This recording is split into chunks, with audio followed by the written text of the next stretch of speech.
Hello, my name is Mr. Provost here for Teaching American History. Today I'm going to share with you a little bit about the transatlantic slave trade. The transatlantic slave trade was the movement of human beings from their place of domicile to a usually foreign location to become laborers for a specific industry. When studying the transatlantic slave trade, one must be cognizant of the facts that contributed to the slave trade overall, as well as the limitations inherent in the study due to a lack of documentary evidence that was often destroyed or went missing on certain slave ships. Considering the limitations as well as the facts that could be gathered, Stephen Brent commends the work started by Philip D. Curtin and Herbert S. Klein that has culminated with an online database compiling information on slave ships of the transatlantic slave trade, and that is in the Voyages databases, which could be found at the end of the video. I'll give you a link. One of these ships, the Saint Jean Baptiste Juan Bautista, Voyage 99806, is located in the database and provides insightful information about the reality of the trade during this period. The ship was captained by Jean Simons Voet and Wouter Abraham de Vries, departed from the Netherlands and first acquired slaves in Luango, which was the Angolan region of Africa.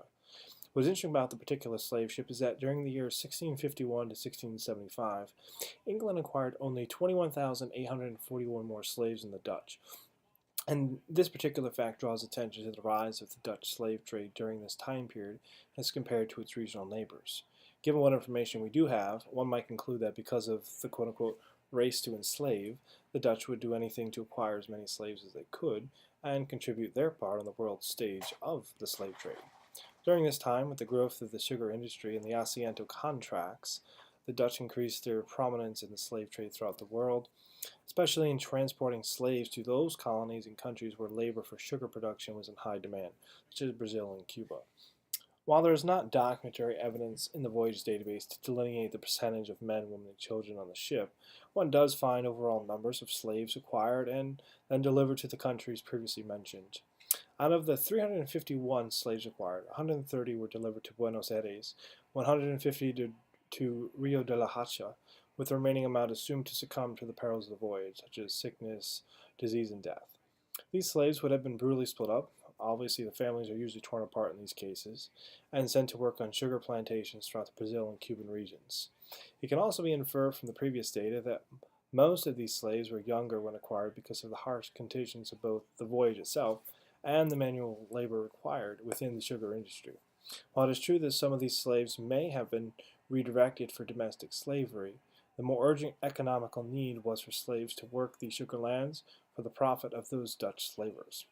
Now, if you want more information about the transatlantic slave trade and you want to research more for yourself, you can go to slavevoyages.org and you can select a ship and you can get some demographic details and you can do a little bit of your own study.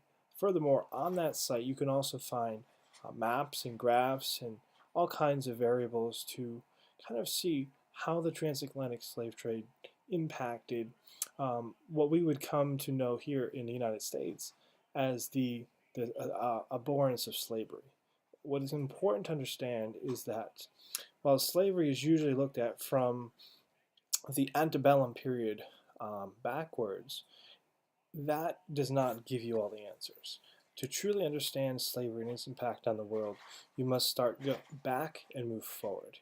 If we do that, we'll truly understand where we are today, where we came from, and how we can avoid the mistakes of the past. Thanks for watching, and until next time, ta-ta!